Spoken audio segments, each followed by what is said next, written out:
Hello guys, welcome और welcome back to my YouTube channel train your brain. I hope आप सभी स्वस्थ और बढ़िया होंगे।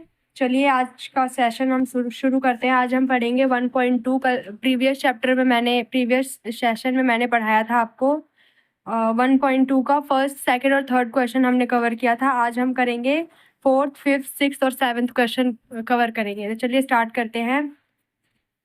फोर्थ क्वेश्चन क्या है? Given that HCF 306 657 equal to 9। मतलब हमें HCF गिवन है 9 और हमें फाइंड क्या करना है? हमें LCM फाइंड करना है। तो आइए देखते हैं कैसे फाइंड करेंगे LCM। फोर्थ क्वेश्चन हम कर रहे हैं, ध्यान से देखिएगा। कोई डिफिकल्ट नहीं है, इजी है, बस समझने की बात है। हमें जो क्वेश्चन गिवन था वो हमने नोट कर दिया। अब देखिए, अब मैंने यहाँ पर यही क्वेश्चन है ना, 306 पहले है बट मैंने 657 पहले लिख दिया है, उससे कोई दिक्कत नहीं है, सेम ही बात है। इक्वल टू 9, यही LCM सॉरी HCF दिया था हमें।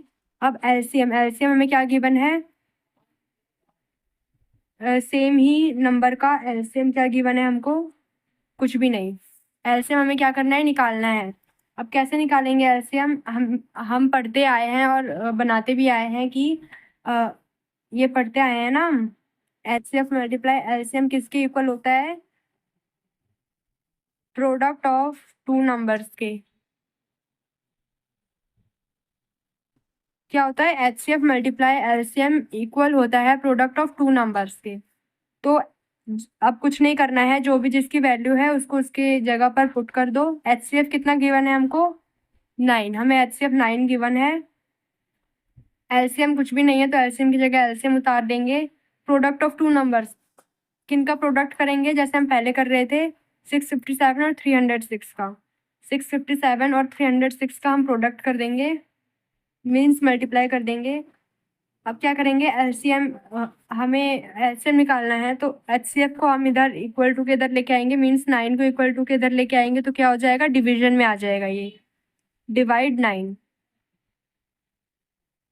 ईजी है, ध्यान से देखिएगा, बस नोट करते जाइएगा। LCM अब क्या करेंगे? कटता है तो काट देंगे, ये इजीली कट जाएगा। 3 3 ज़ा 9, 3 1 ज़ा 3, 3 2 ज़ा 6। दोबारा काटेंगे, 3 1 ज़ा 3, 3 3 ज़ा 9, 3 4 ज़ा 12। ओके, अब क्या बचा हमारे पास? 657 मल्टीप्लाई 34। अब क्या कर देंगे? इनका मल्टीप्लिकेशन कर देंगे। मल्टीप्लिकेशन करके क्या आएगा?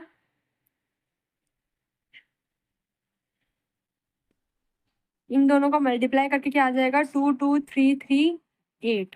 ठीक है, हमारा LCM क्या आ गया? 22,338। हमें क्या निकालना था? LCM हमें पूछा हुआ था, HCF हमें गिवन था और LCM हमें पूछा हुआ था। हमने क्या निकाल दिया? HCF हमें गिवन था, हमने क्या निकाल दिया? LCM हमने निकाल दिया। तो आपका आंसर इतने तक ही रहेगा। अब नेक्स्ट फिफ्थ क्वेश्चन देखेंगे कि फिफ्थ क्वेश्चन में है क्या। चलिए समझते हैं। Check whether 6n can end with the digit 0 for any natural number n। देखिए, ध्यान से देखिए क्वेश्चन क्या कह रहा है। हमें चेक करना है 6n, हमें चेक करना है कि क्या 6n एंड करेगा डिजिट 0 के साथ। मीन्स अगर 6n हमें चेक करके बताना है कि क्या 6n यूज करके हमारा एंड में डिजिट 0 आएगा, और n क्या होगा? कोई भी नेचुरल नंबर हो सकता है। ठीक है, आइए देख लेते हैं। अगर ऐसे समझ नहीं आया तो जब मैं सॉल्व करके दिखाऊंगी तो आपको सब कुछ समझ में आ जाएगा। आइए देख लेते हैं। तो चलिए स्टार्ट करते हैं क्वेश्चन नंबर 5। अब देखिए, हमें क्वेश्चन में क्या बोला था कि हमें 0 लेके आना है, एंड हमें किसके साथ करना है? 0 के साथ करना है ना। तो देखिए कैसे, क्या ये 0 के साथ एंड होगा? हमें ये बताना है। तो कैसे करेंगे? अगर हम मान लीजिए एन हम मान लीजिए 6 रखते हैं, लेट करने के लिए बता रही हूँ, आंसर ये नहीं है। मान लीजिए हम n 6 रखने के लिए बोलते हैं, तो 6 की पावर मान लीजिए हम n कुछ भी रखते हैं, 1 2 3 4 6 के साथ। मान लीजिए 1 रखते हैं तो 6 आएगा, 2 रखेंगे तो 6 6 36 आएगा, और अगर 3 रखेंगे तो कितना आएगा? 6 6 36। 36 को मल्टीप्लाई कर लेंगे 6 के साथ 6 6 36 3 21 216 आएगा। तो क्या ये एंड हो रहा है 0 के साथ? नहीं। तो मीन्स हम ये नहीं रख सकते हैं। अगर वहीं सोचिए, अगर 10 होता है, अगर 10 में हम 1 इक्वल टू 10 की वैल्यू अगर 1 पुट करेंगे तो 10 आएगा, 10 की वैल्यू अगर 2 पुट करेंगे तो 100 आएगा, 10 की वैल्यू अगर 3 पुट करेंगे तो क्या आ जाएगा? 1000। इसमें 0 आ रहा है एंड में, तो हमें क्या करना है कि अगर हमें 0 लेके आना है तो हमें 10 की वैल्यू पुट करनी पड़ेगी। पर हमें क्या बोला हुआ है? हमें 6 की वैल्यू पुट करने के लिए बोला गया है। तो हमें क्या करना है? सिंपली हमें, अगर हमारे पास 10 की वैल्यू होगी तभी 0 आएगा, अदरवाइज 6 के साथ 0 नहीं आ सकता है। ठीक है। और 10 का अगर हम फैक्टराइजेशन करेंगे तो क्या होगा? 2 × 5 इक्वल टू 10। यही होता है ना, अगर हम फैक्टराइजेशन करेंगे तो क्या हो जाएगा? ये होगा। तो बस अभी जो मैंने आपको यहाँ पर समझाया है उसी को क्या करना है, आपको स्टेटमेंट्स के थ्रू नीचे लिख देना है आंसर में। तो क्या हो जाएगा? आपका प्रूफ हो जाएगा। ठीक है। अब चलिए लिखते हैं, नोट कर लीजिएगा। समझा तो मैंने दिया ही है, इजी लैंग्वेज में ही लिख रही हूँ, ज़्यादा टफ इंग्लिश नहीं है।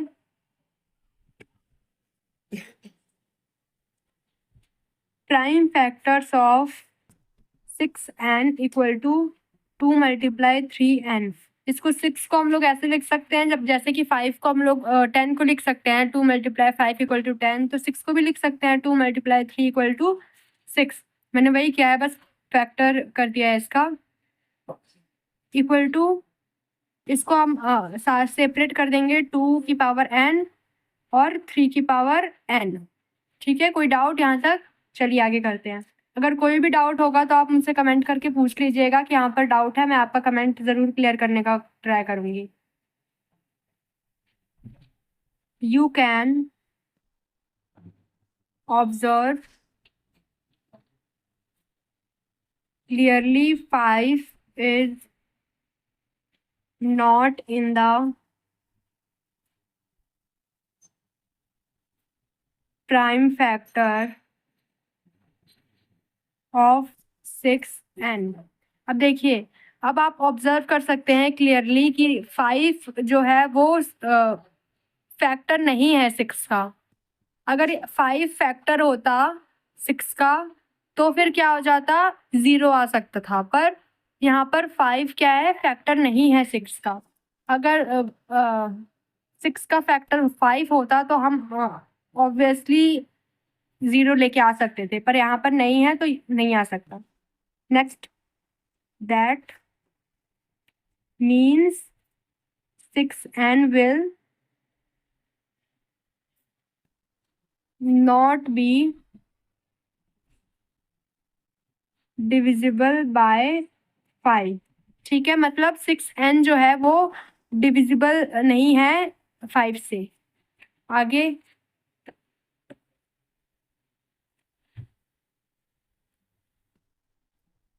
therefore 6n cannot end with the digit 0 for any natural number। For any natural number means जो 6n है वो एंड नहीं हो सकता 0 के साथ किसी भी नेचुरल नंबर के थ्रू। ठीक है। और चलिए, if any number ends with the digit 0, that means it should be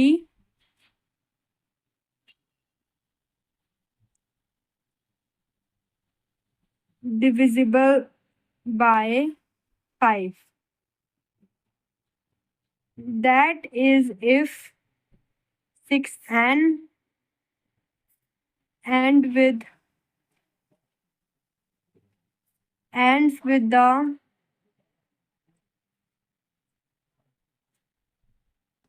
digit 0, then the prime factorization of 6n would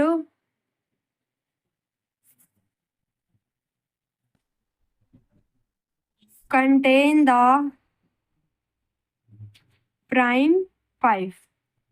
अब वही चीज यहाँ पर मैंने लिखा है सिंपली, जो मैंने आपको ओरली समझाया अभी, ठीक है। If any numbers and with digit 0 that means it should be divisible by 5। अगर कोई भी नंबर 0 के साथ एंड होगा तो उसको क्या होना पड़ेगा, पहले 5 से डिविजिबल होना पड़ेगा, तभी वो 0 के साथ एंड हो सकता है वो number. Okay, then the prime factorisation of 6n would contain the prime 5। तो क्या होना चाहिए उसके लिए, 6 का प्राइम फैक्टर आपको होना चाहिए 5, जो कि नहीं है, इसलिए वो 0 पर 6n 0 पर एंड नहीं हो सकता। बस आपको इतना ही प्रूव करना था, जो कि कर दिया। अब चलिए नेक्स्ट क्वेश्चन देखते हैं, क्वेश्चन नंबर 6। उसमें क्या करना है, explain why this and this are composite number. आपको दो आपको क्या बोलते हैं स्टेटमेंट दी हुई है, उसको क्या करना है, आपको एक्सप्लेन करना है कि ये कंपोजिट नंबर क्यों है। तो दोस्तों कंपोजिट नंबर क्या होता है आपको पता होगा, अगर नहीं पता है तो कोई बात नहीं, मैं बता देती हूँ। कंपोजिट नंबर वो होते हैं जिनका तीन या तीन से ज्यादा फैक्टर्स हो सकते हैं, उनको क्या बोलते हैं, कंपोजिट नंबर बोलते हैं। जैसे 4, 6, 8।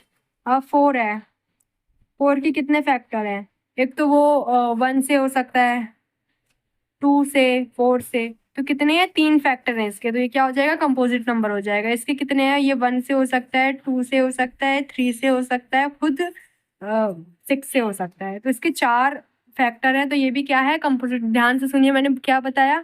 कंपोजिट नंबर कौन से होते हैं, कंपोजिट नंबर वो होते हैं जो 3 या फिर 3 से ज़्यादा फैक्टर्स में, जिनके 3 या 3 से ज़्यादा फैक्टर्स निकले उनको क्या बोलते हैं, हम कंपोजिट नंबर बोलते हैं।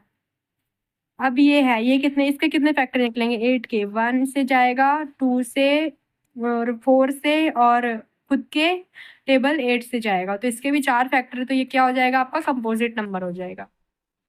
चलिए अब प्रूव करते हैं कि कैसे कंपोजिट नंबर है। देखिए ये बस मैंने आपको समझाने के लिए बोला था, चाहिए हो तो आप नोट कर सकते हैं कंपोजिट नंबर क्या होता है। कहीं पे भी 3 या 3 से ज़्यादा फैक्टर हो जिसके भी, इसको क्या बोलते हैं, कंपोजिट नंबर बोलते हैं।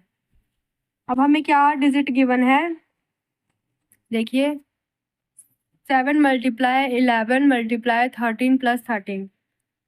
फर्स्ट स्टेटमेंट क्या है, 7 मल्टीप्लाई 11 मल्टीप्लाई 13 प्लस 13, ठीक है। अब इसको सॉल्व करेंगे कैसे, इसमें क्या कर सकते हैं, हम कॉमन ले सकते हैं, कॉमन ले लेंगे 13 को। 7 मल्टीप्लाई 11 प्लस 1, यही होगा। कैसे, यहाँ पर 1 इसलिए नहीं लिखा है, इस 13 के बदले 1 इसलिए नहीं लिखा क्योंकि 1 मल्टीप्लाई हो जाएगा 11 से, तो क्या आ जाएगा, 11 ही आएगा। तो सिंपली 11 लिख के इधर 13 की जगह पर 1 कॉमन ले लिया, तो 1 बच जाएगा उधर। तो अब सॉल्व कर देंगे अंदर, 7 11 सा 77 प्लस 1 इक्वल टू 13, 77 प्लस 1 78। इन दोनों का मल्टीप्लिकेशन करेंगे, क्या आ जाएगा,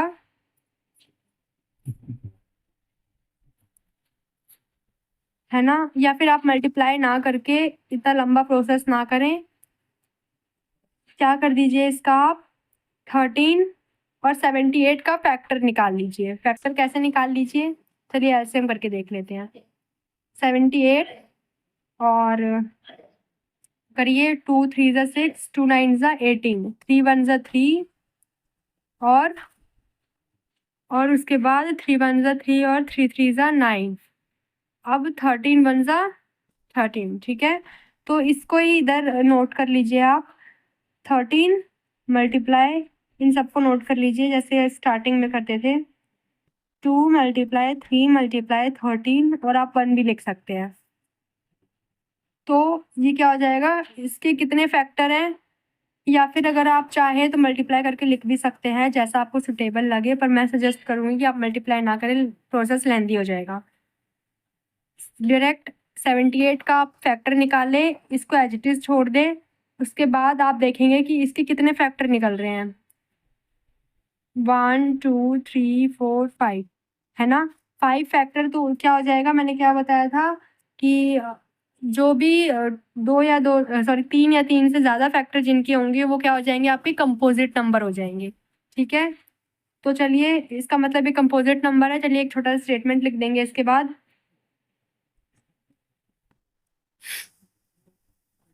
द गिवन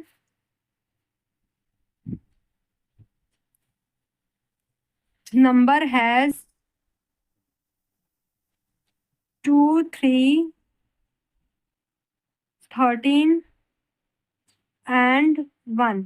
इसको क्या लिख सकते हैं हम, 2 3 13 मैंने इसलिए लिखा हुआ है क्योंकि ये देखो ऐसे लिख देंगे। 13 अगर आप नहीं भी लिखोगे तब भी चलेगा, पर आप लिख देना, कोई बात नहीं। 13 2 टाइम्स है तो 13 की value 2, 2 multiply 3 multiply 1, simple. Okay, 1 as its factor, therefore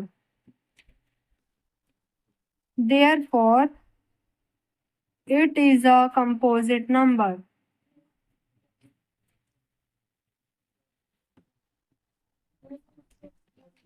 composite numbers, ठीक है।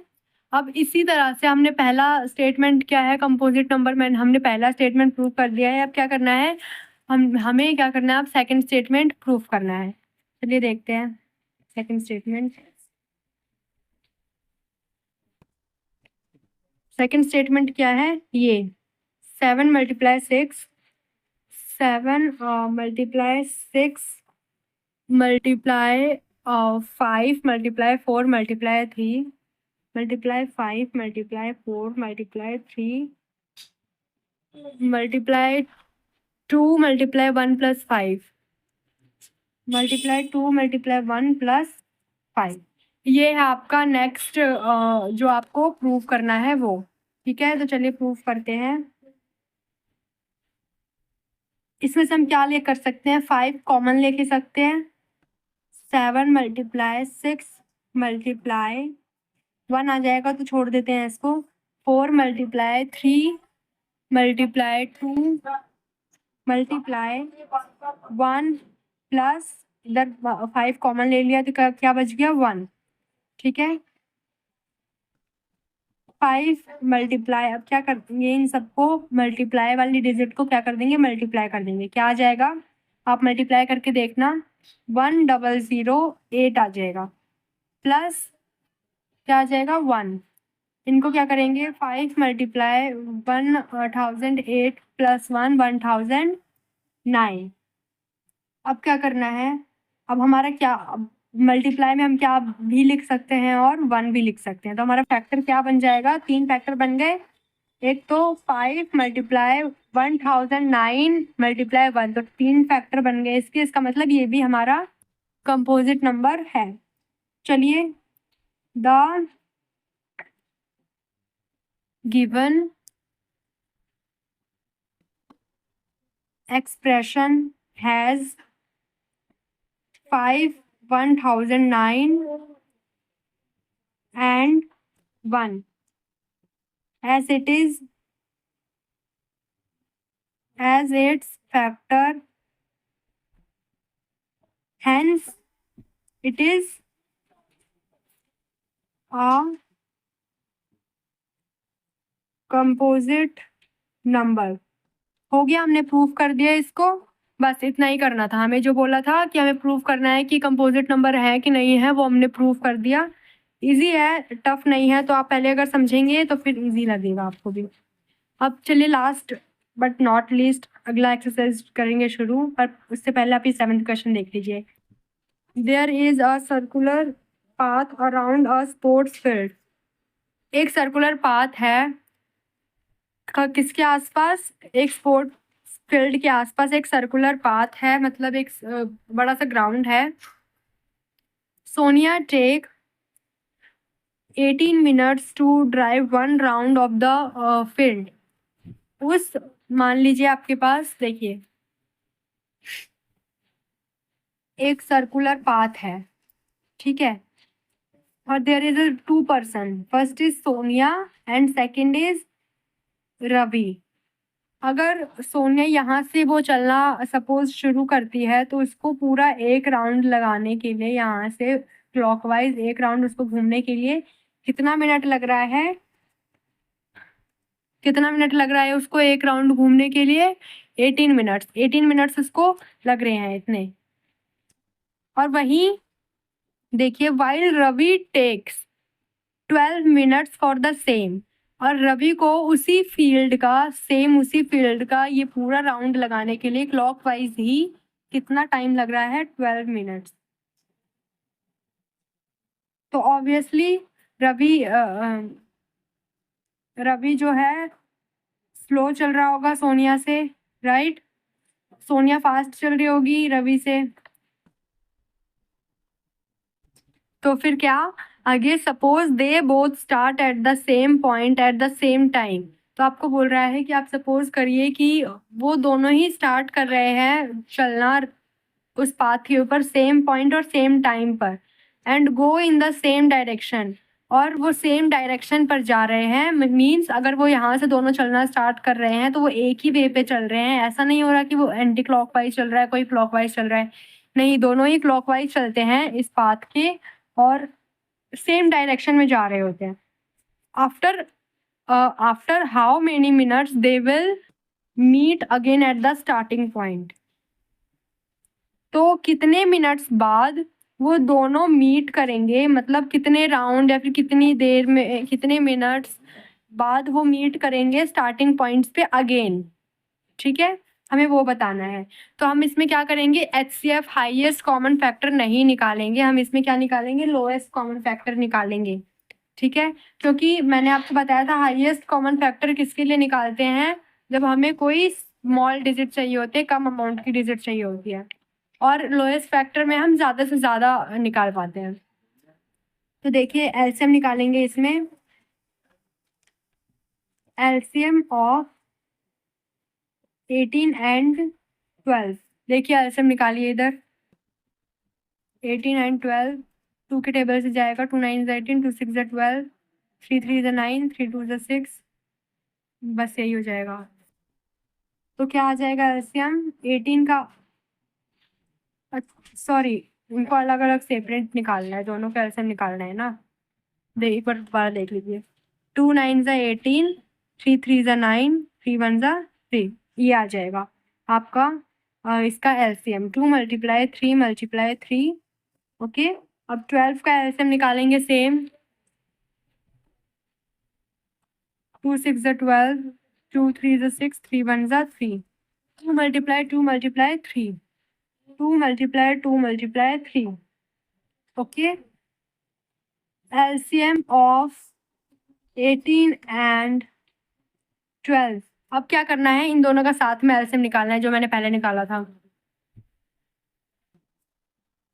18 एंड 12, 2 9 18, 2 6 12, 2 3 6, 3 3 9, 3 1 3, ओके। तो क्या आ जाएगा, 2 × 2 × 3 × 3, राइट। अब इन सबको मल्टीप्लाई कर देंगे तो क्या आ जाएगा, 2 2 4, 4 3 12, 12 3 36 आ जाएगा, ठीक है। अब ये हमारा क्या आ गया, मिनट, मतलब ये मिनट्स आ गया हमारा, मतलब उसने इतनी देर में दोनों स्टार्टिंग पॉइंट पर मीट करा उन्होंने। एक स्टेटमेंट लिखेंगे, Ravi and Sonia will meet together at starting point after 36 minutes, ठीक है। मतलब Ravi and Sonia starting points पर मिले थे कितने देर बाद, 36 मिनट्स बाद, ओके। बस यही था आपका 7th क्वेश्चन। आपका 1.2 एक्सरसाइज अभी कंप्लीट हो चुका है। अब नेक्स्ट सेशन में हम 1.3 करेंगे। और अगर आपको ये एक्सरसाइज अच्छे से समझ आ गई हो तो आप अपने फ्रेंड्स को भी शेयर कर दीजिएगा और मेरे चैनल को सब्सक्राइब भी कर दीजिएगा। वीडियो को लाइक और कमेंट भी करना। अगर कोई भी डाउट हो तो मुझे कमेंट में एक क्वेश्चन कर देना कि ये डाउट है, मैं ज़रूर क्लियर करूँगी नेक्स्ट वीडियो में कि आपका क्या डाउट था, उसको क्लियर करने का पूरा ट्राई करूँगी। Okay, bye.